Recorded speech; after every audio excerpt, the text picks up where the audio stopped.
Hi there, in this video, I will give you a quick guide on how you can connect MetaMask to Uniswap. So please listen carefully to each step and please make sure to actually watch the whole video so you will be able to do the steps.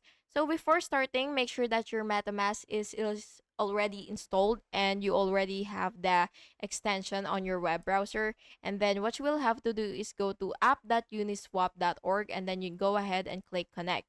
And as you can see, the MetaMask extension is visible here. So what you will have to do is select MetaMask and a pop-up will appear. And then it will ask you to approve the connection or create a new wallet or sign in with your existing wallet. So what you will have to do is basically just sign in with your wallet and then just connect it to Uniswap and then that's it.